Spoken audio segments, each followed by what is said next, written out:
Each life we incarnate into has a divine purpose. For the majority of people on this planet, their purpose has eluded them.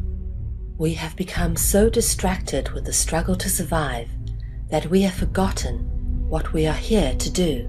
In alignment with the sacred laws of nature, the ultimate purpose of all existence is to create and evolve.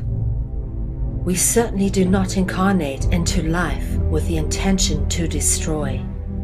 And yet, we have come to live in a very destructive world. As a result, there are many out there who feel lost or adrift, whilst knowing deep down inside that something is very wrong with their reality. Many people wish they could do something of value, anything that is purposeful, instead of having to submit to a system of slavery in order to survive. It is important never to let go of that feeling. That is your soul crying out to you, telling you that your life has value and that you do indeed have a purpose. The most important thing you can do in life is to recognize your purpose, and often that requires a lot of soul searching. Life indeed dishes out some pretty tough challenges, which will either move you closer towards your purpose path, or will give you great training for when you finally realize what it is that you came here to do. But more often than not, the very clues about your life's purpose are hidden in plain sight, woven into the very fabric of our existence. But we are so easily distracted by irrelevant details that don't really matter, that often we miss the very obvious right in front of us. It is because of our willful ignorance of anything that does not fit our preconceived ideas that the truth about the nature of our reality is so readily hidden in plain sight.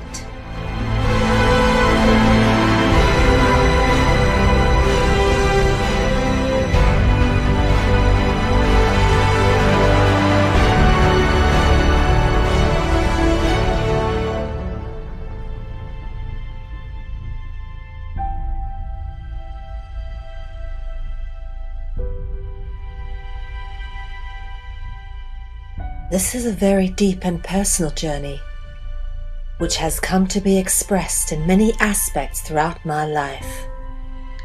This is not just an attempt to retell a bunch of research and pass it off as my own, for I am very grateful and openly acknowledge all the many wonderful people that I have been given the opportunity to work with and to learn from in order to get to the point where I've come to know what I now know.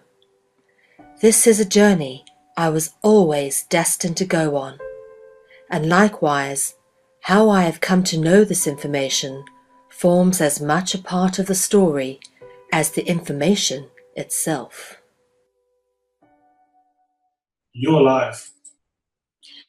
Hello, good evening, good morning, good afternoon, everybody, wherever on this planet you may be. My name is Melvi, and you are live on CCN.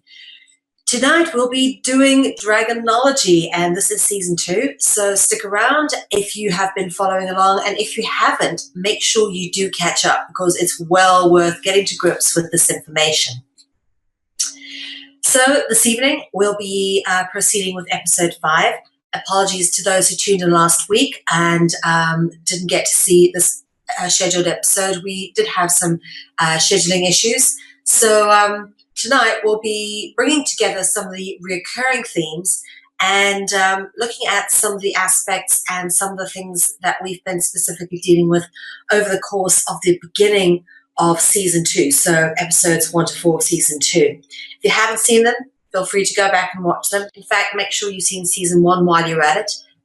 It's really worthwhile getting up to speed and abreast with this information and how it all really ties into each other. And what, of course, is always good for us to do is, as we build on each little bit of information, is to occasionally do an episode where we draw everything together and then add some more on again. Because what is always important to do is to show how everything ultimately always comes back on itself and ties in. The theme's always recurring, and then somehow everything seems to link into each other. And if it doesn't, it's not part of the construct, it's not making sense, it's not fitting into the pattern. But the patterns are very obvious because of the fact that you keep having the same things popping up again and again, the reoccurring themes. So we're going to delve into that tonight. We're going to get real interesting. So let's have a look at some of the themes that we have associated with dragons.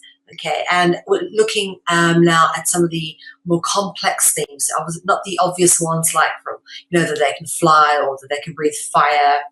These are the themes which, when you start getting into the more etheric, more esoteric, less tangible realm, this kind of understanding of what dragons are about and how they're represented in various contexts is important, so that people get their head around the true nature of the dragon and the artificial construct which is projected onto us.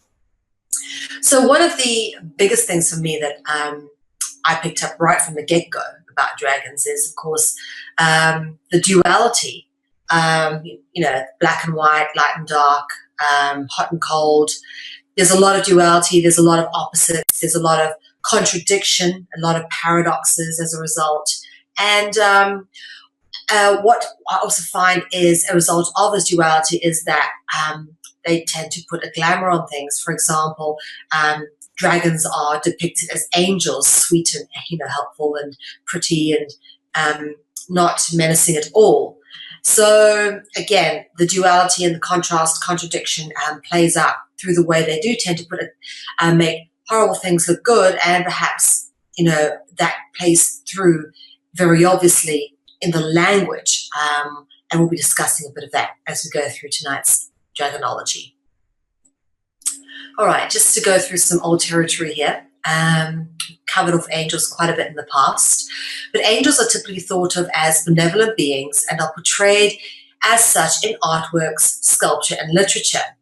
This, however, is a veneer which masks the true nature of the angel, being one more accurately associated with anger and anguish. And as we can see, the words anger and anguish share the same root as angel, all right? Because they actually do come from the same root, the same Latin root, which is angui or anguiem, which gives a root to angel, anger, and anguish.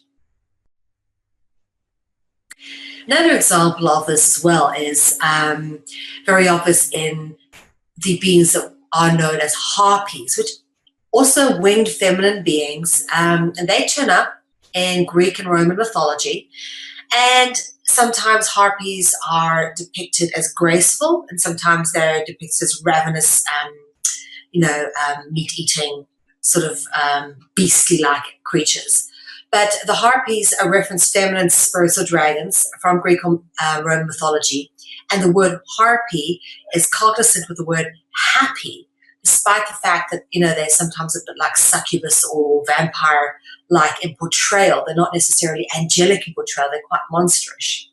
So, again, what we are pointing out here is the theme of the contrast and the contradictions, which play out in the words and in the symbolism. And this is interesting. This is an old depiction of a harpy from the 1700s, which is a wood engraving. Again, a female head with a bird body. And we come across this bird body quite a bit when we've gone through past Dragonologies. We see things like the griffin turning up with half bird body, half animal body. And in fact, the basilisk as well also has the features of a cockatrice. But what is interesting over here to note is this little gem which I found whilst doing research, which is actually the flag of Nuremberg. Can you believe it or not? In Germany. And yeah, interesting to see that the Nuremberg flag has a harpy depicted on it, which again is a human head, bird body, and with a crown, obviously, because let's face it, kings and queens are in fact dragons. Now, here's where we start to extrapolate on the symbolism that we've carried forward in the past. And in the past, we've always spoken about how dragons are associated with reading, writing, talking, ritual, narration, theatre. In fact, when you're talking about the word harpy, okay, there's a term called harping on, which is to dwell, write, or talk about something to tedious extent. For example, she keeps harping on about how much poison is in vaccines. All right. Now, again, the term harp on originates with this, the harpies, who are the talkers, the teachers, the people that where writing and language came from, of course, all associated, inextricably associated with ritual.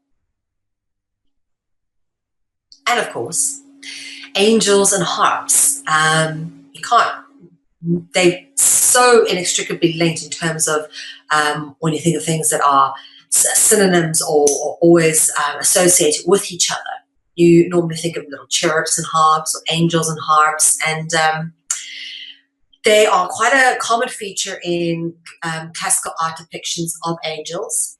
And harps are also lyres, which basically is an instrument you quite commonly find associated with the Greek god of music, which is Orpheus.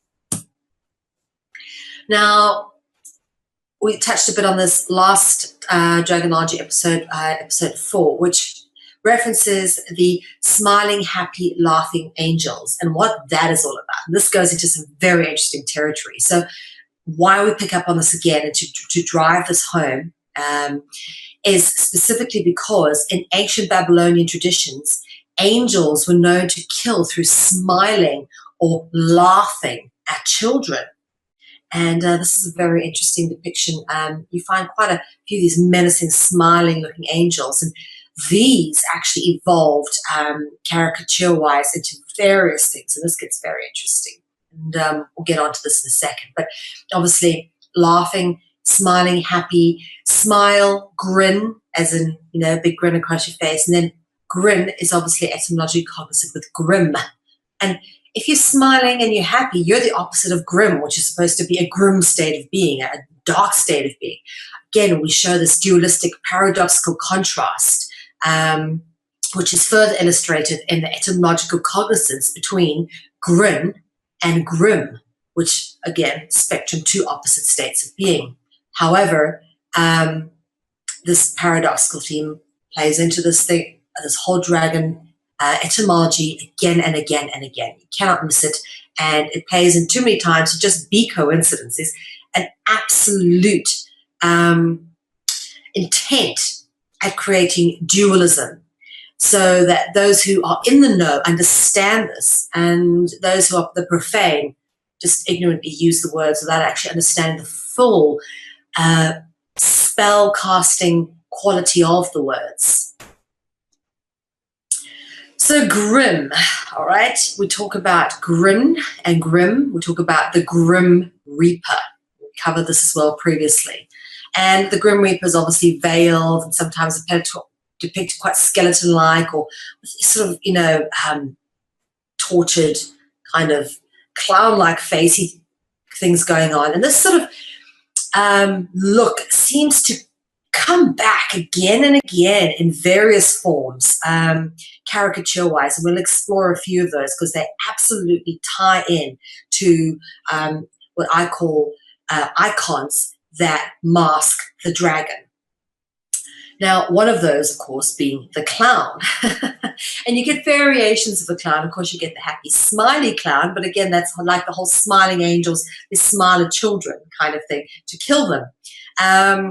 But we've come to know quite commonly the sort of the more menacing clowns from films like It, which was pretty freaky when I was a kid. But the word clown is actually etymologically cognizant with cloud and crown. Okay, and the word clown, I beg your pardon, cloud, is rooted in the kulu root of words, which is all serpentine etymology roots. So we've covered this off before. Often you'll see clouds in artwork with angels and fairies or whatever. Clouds are also symbolic of the dragon. Now, crowns are as well, because let's face it, queens and kings are dragons, as we've already said. So they're the ones who wear the crowns. And these words, of course, are similar to clown. Now, the concept of the clown has evolved into the joker, or I should say the joker evolved into the concept of the clown, found in playing cards and in various other places, such as the Batman films, which, of course, to me, Batman is just another depiction of the dragon. But the Joker is often depicted wearing diamond or checkered tessellated clothing. And this is very important to notice, because this is going to become where we go next with this. Have a look at this. This tessellated clothing that turns up on the Joker, and also sometimes turns up, here we go, this sort of checked clown clothing. Very important. Why do you always have these squares, these tessellated, very, squares and sort of diamondy shaped clothing? Now, this diamondy shaped clothing turns up as well on, here we go, tessellated clothing as well, on the character known as the Harlequin. Now, the character of the Harlequin originates from Italian Renaissance comedy troupe theatre known as Commedia dell'arte. And myself, having been a drama student, I had Commedia dell'arte drummed into me and had to write many exams about the subject. So it's something I'm very familiar with. And the character of Harlequin very much filled the role of what would be commonly filled by the Greek chorus in sort of Greek tragedies and Greek theatre. Sometimes a protagonist, sometimes the antagonist, but very much a pivotal part of this sort of slapstick comedy theatre, which they used to do on moving stages, which they sort of pulled around with horses. And it used to sometimes have like 6 or 7 different stages around an arena, and you go around to each one and watch a different scene. And this Commedia dell'arte was an amazing evolvement of theatre in the Renaissance era, and really what a colourful time, but also very much used for social commentary, okay, and creating opinions in the minds of the public. Now, of course, the Harlequin or Arlecchino would have been sort of the conscience or the voice, or portraying the ideas that were needed to be portrayed in order to create certain public opinions or push certain agendas by the controlling powers. And in fact, the word Harlequin or Arlecchino actually has this root here, which is the A-R-L-E root, which is etymologically cognizant with parler. Okay, that Arle root again. All right. Now, parler, we've gone through parler many times, is a French word meaning to speak. If you've watched Pirates of the Caribbean, you'll be familiar with the law of parler, whereby if you declare parler, you get the right to speak to the captain before you get made to walk the plank. So if you declare parler, they can't kill you. You have the right to speak to the captain. Yeah, that's what parler is. Now, this is interesting, okay, because this is where we bring this into sort of the ritualistic element of things, okay. And we spoke a bit about sort of this checkered costume that you see turning up on the Harlequin and on the Joker and on the clowns. Now, let's have a look here. Okay, now this is Pink at an MTV Awards ceremony or something where she's about to be do one of her amazing trapeze performances. But you'll notice that she's dressed very interestingly, and this is, if you want to check this out, please go to vigilanttcitizen.com, because this is very interesting how this is very similar looking to the Masonic initiation of the first degree, whereby one leg is different to the other, so the leg is exposed, but she's got the Harlequin or the tessellated checkering, and of course, one of the breasts exposed and blindfolded. You can see the breast exposed, a little bit covered, but it's very much a ritual. This is depicting a Masonic ritual, and the fact they've used the tessellation in here for this bear leg is very, very interesting. Okay, Pink's leg has the tessellated diamond print common with the Joker or the Harlequin. Now, what's interesting is the inside of Masonic temples and interiors depict this really Masonic or tessellated or diamond. Here you can actually see them sort of in triangular shapes. And if you actually had these sort of triangles completely on the other side, you have a diamond shape here. These are more square-like.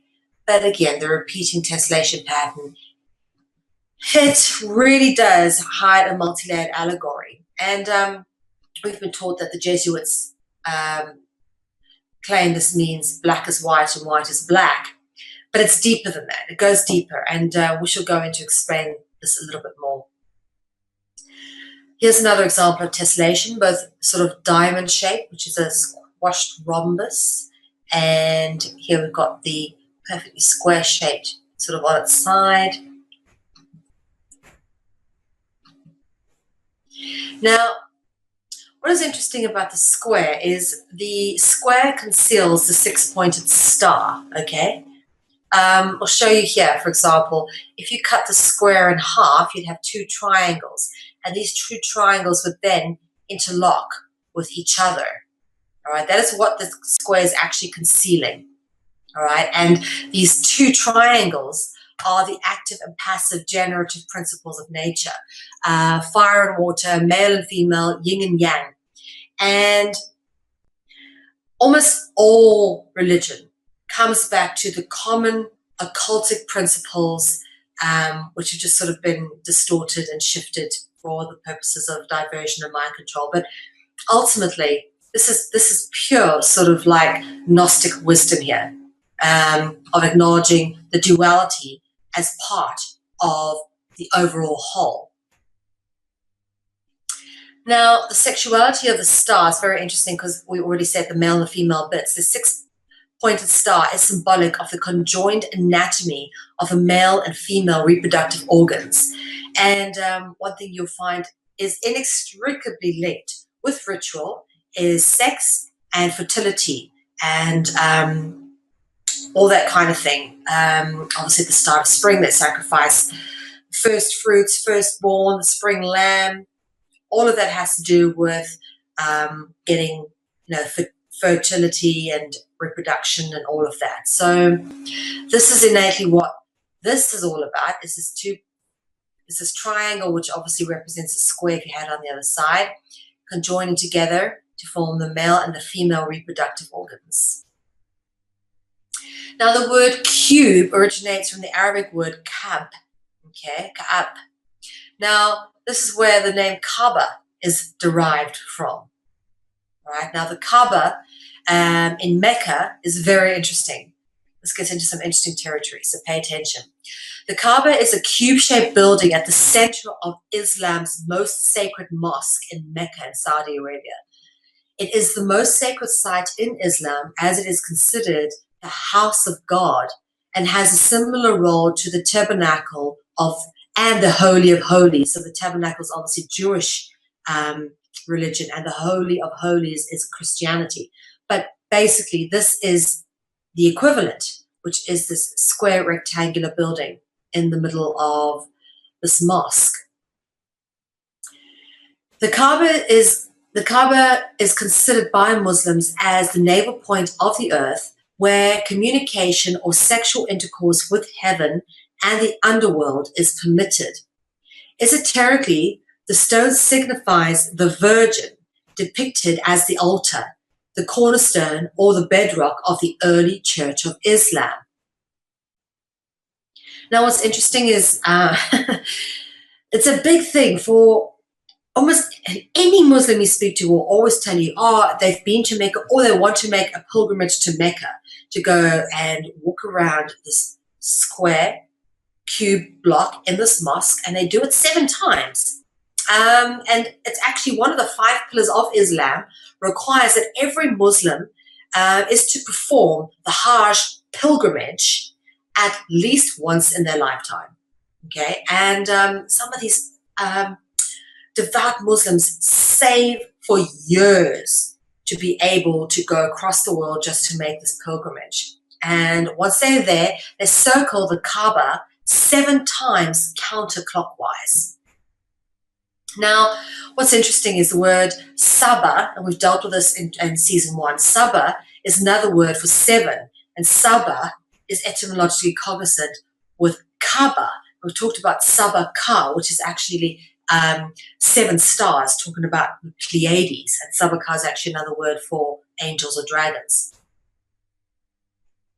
Now, square and the circle, which is interesting because obviously you've got the cube, which is what the Kaaba represents, and then people circling this thing 7 times. The square represents the kingdom and is interlocked into the circle, which represents the serpent coiling around 7 times, okay?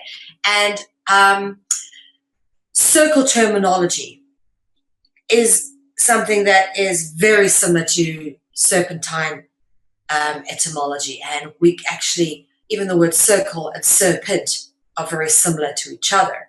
So let's extrapolate a bit on this. The square is actually considered to be the angelic footprint, and basically it covertly implies the footprint of the hidden dragon bloodline, which is why, if you look at it, you find these footprints of the gods or angels or dragons on the floor, because where else do you find footprints? You don't find them on the ceiling. You don't walk on the ceiling. No, you find footprints on the floor. That's why they're on the floor. What the cube is, or the square is representing, is actually their dragon's footprint, symbolically. And in fact, the Arabic word ka'ab, meaning cube, also implies the heel of the foot. Okay? It's another word for the heel of the foot. Now, what's interesting is they veil this, the Kaaba in Mecca. It's actually ceremoniously veiled, I should say, or concealed, right? That's what the term veiled means. If something is veiled, it is concealed. And this veiling process is known as Kaaba, all right? They put a Kaaba over the Kaaba, and in fact, Kaaba is etymologically cognizant with cover, which is what they're doing. They're covering this Kaaba, this big stone in Mecca, this big building. Now, it's an interesting ritual because this ritual encircling of the veiled shrine known as the Kaaba is actually rather symbolic of loss, according to Islamic teachings, okay? Because the actual veil itself is representative of death and is actually worn by Roman women to rituals.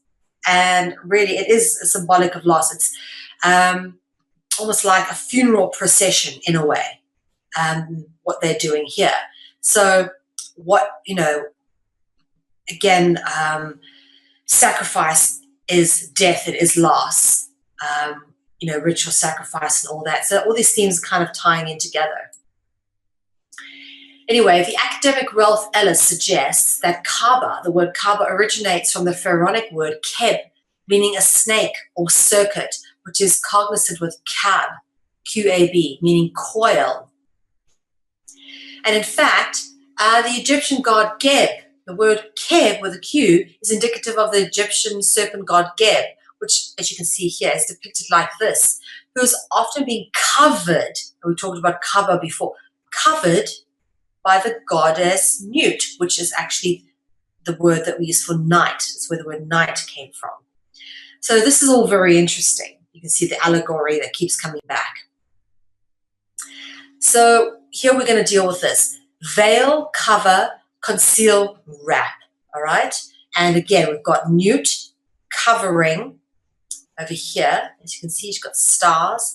And we have the genitals being referenced. One hand touching this genital, other hand touching the breast. So basically, Kaaba means conceal. Le Kabel means to wrap, like they would wrap the shrine or cover it or veil it. And in Hebrew, the cowbell also references female genitalia and menstruation. Interesting. Look, they're referencing the genitalia here, aren't they? The female genitalia, the breasts and the vaginal area. And of course, we spoke about this last week, the wrapping of gifts, okay, and what that is actually all about. But it ties in again with this. The wrapping of gifts pays homage to the ritual-based practice, which is a symbolic overture to the hidden votive in the form of ritual sacrifice or sacrificial penance. And that's why they wrap the boxes, cubes being wrapped. Well, that's what happens at Christmas time. Interesting. Anyway, we've also spoken about the Hajj pilgrimage. So let's talk about the pilgrims and the pilgrimages, because this is interesting. The word pilgrim is got the word of grim in it, which we've dealt with already. And it's very interesting. The concept of a pilgrimage or being a pilgrim etymologically gives homage to the dragon. Another word for pilgrim is migrant or stranger. Now, the peregrine, the Latin word pilgrim, the Latin word for pilgrim is peregrinus, all right? Now, it's gone from grim, sorry, that's a spelling error here. It's gone from grim, okay, to grin, like we did earlier. So basically, the peregrinus also references a falcon, a peregrine falcon. We've dealt with this guy before, and the peregrine falcon's typically got the black markings on the eye, like that. Where does the peregrine falcon turn up? Here, with Horus, the sun god Horus, okay? Sun god Horus is often depicted with the head of a peregrine falcon, and you know it's a peregrine falcon by this hooked black marking around the eye, okay? Often you'll see people depicting Horus with a bird's head and that doesn't have that hooked black marking. Then it is not a depiction of Horus. Horus specifically is depicted as the peregrine falcon because of the etymological cognizance to being the pilgrim, the voyager, the traveler, the angel.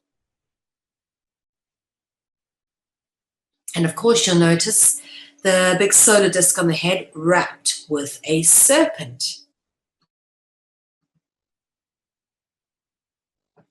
And again, peregrine, got the grin coming in here again, like grin with an N, or grim, as in grim reaper.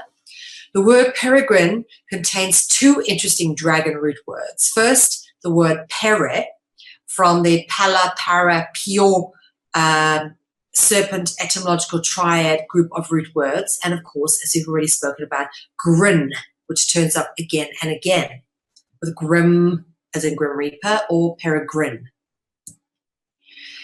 And of course, the word grin originates from the serpent root of jinn, which is an Arabic classification for a dragon.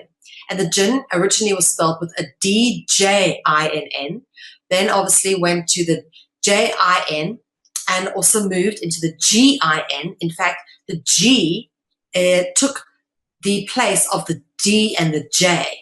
All right, and this went into the G-O-N, which is dragon, which is the root there, and then into the G-E-N, which is, for example, generation, genesis, genetics, genius, or genie, for example. And then obviously the grin, which comes from, you see jinn, just put the R in there, and you've got grin. And then you've got the grine, okay, the green, here as well. The green, I'm still not even entirely sure if I say grine or if I say green, but anyway, it's the grine, and we have actually covered this off as well, and we'll get into that a bit. No, we did that the last Dragonology episode, the grine, and of course the green man, which, just to show you the variations of the green man again, to refresh everybody's memory. And of course, this is a pagan icon, normally depicted with leaves coming out of its mouth or growing out of its bits, a nature deity, often carved into churches, part of masonry. See, that's various depictions, sculptures of the green man. And then, of course, Robin Goodfellow, sort of took up an evolution of the Green Man. And Robin Goodfellow is also the character known as Puck, who appeared in Midsummer Night's Dream, written by not William Shakespeare, Edward de Vere. And then that Robin Goodfellow evolved into Robin Hood. That's why he wears green. Pagan stories of Robin Goodfellow evolved into the much-beloved Robin Hood legend. And, of course, legend, okay, has gen, the G-E-N, root in it as well, okay, like genie or a genius or Genesis. And then, of course, the Green Man evolved as well in Christian mythology into the Archangel Gabriel. You always see Gabriel depicted in green. Osiris is the green god in Egyptian mythology. And, of course, in Arabic mythology, you have Al-Qadir, which, commonly depicted on a fish, sometimes like Jesus, and with a solar disk in green. Now, don't know what happened there. But this is not meant to be like that. Basically, in the why it's interesting to notice the whole concept of the green is because green is actually a depiction of the unripe. In Arabic, there are no words for good and bad. The closest term you get is ripe or unripe. In other words, the concept of being ripe or unripe comes down to a perception. Rather than labeling something as good or bad, okay, I really do like this old concept because it doesn't limit one. Oh, that's bad, and then we treat it as bad, and that's all it'll ever be to us as bad. If something is unripe, it is indicative that there was at some point in the past the insightful understanding as to human evolution and spiritual growth. And this growth was known and acknowledged in ancient traditions as being one of tolerance and understanding rather than judgment and damnation by labeling. What I want to talk about now is tying in again some of the themes. We touched on the veiling earlier. And why this is important is because the one place you always have the veil turning up is in wedding ceremonies, okay? I want to talk about the symbolism of marriage and weddings because I tell you, ladies and gents spend an awful lot of money on this particular ceremony and not realizing that it's not everything that they think it's about, You think it's about a start of a new life for a lady, a new life with a new man, and that's what it's all about. But really, actually, there's a much deeper meaning. The tradition of a wedding ceremony is based on a funeral procession where the bride is symbolically sacrificed and reborn under a new persona or identity, okay? Well, this is obvious because this is why you take on a new name. It's because you kill off the old identity and you take on a new one, all right? And, of course, the sacrifice is evidenced by the use of a veil and also by the traditional white dress, all right, which is indicative of the sacrificing of the virgin. Now, what's interesting is the word marriage, marriage, has the same root as maritime, okay? And we all have our value, we have value attached to us through birth certificates, which are just stock certificates, and they're all traded on the stock exchange. For those who are unfamiliar with a straw man concept, please do look it up, and I may cover it again. But basically, we all have a straw man. It has a lot of value, and our birth certificates are nothing more than stock certificates which are traded on the stock exchange, used as collateral by the corporations who think they own us. And basically what the process of marriage is really all about is nothing more than a merger of stock. So, for example, my stock was merged with Biggie's stock when we married. And that is why we would then become one company under one name, which is why someone changes their name. It's usually the wife, which is why it is the woman who wears the veil, because she is sacrificing her identity in a ritual, okay? So you start to see how this all ties in. And again, pointing out the etymological similarity between maritime and marriage, because marriage, again, is nothing more than a merger of stock certificates into one corporate stock under one name, okay? And the whole process of the ritual of marriage is nothing more than a funeral procession. Yeah, ladies, go on, spend all that money on that Vera Wang dress and that big fat rock on your finger and walk down that aisle with that veil on, because guess what? You're actually walking to your death. Ritualistically, symbolically, that is what you're doing. Sorry to tell you, but that is true. Now, please, if you don't believe me, go check this out for yourself. One of the first sort of recorded weddings that you come across in history, legends and myths is a story of Cupid and Psyche, which turns up in the Latin novel Metamorphose. And it is, for me, one of the most beautifully portrayed sort of accuracies of what weddings really are, because it shows how the wedding or the giving away of Psyche to Cupid was treated like a funeral procession. When your father walks you down the aisle, your father giving you away, that's actually a funeral procession, okay? And you'll see that all look very sad. This is called the procession of Psyche, and this is when they took Psyche to go to Cupid, where she was to be married to him, and Cupid was actually a dragon. Anyway, so talking about the veiled again, we're talking about that obviously for weddings. We noticed that the Grim Reaper, who we've spoken about earlier, is always depicted as being veiled. And that's not by accident either, okay, because the veil is symbolic of ritual. The word ritus, okay, meaning ritual ceremony, is etymologically cognizant with the word ricca, okay, and a ricca is a veil worn by Roman women at sacrifices, okay, and ricca is extracted from the Sanskrit word rik or rig, meaning worship.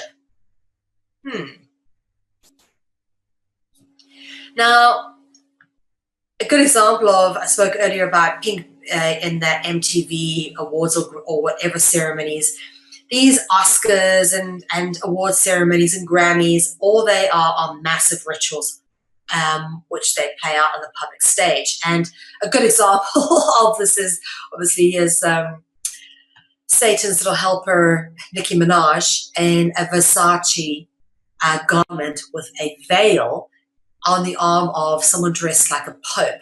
Yeah, nice ritual there. Anyway, we're talking as well at the beginning about how we're tying together some of the themes of contrast, contradictions, dualities, etc.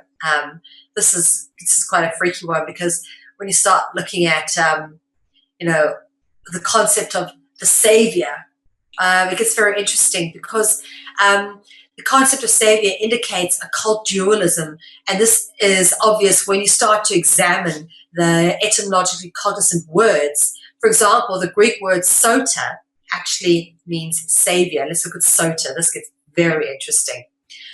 Greek word sota means savior. The Hebrew word sot, with a S-O-T-E, means deviant.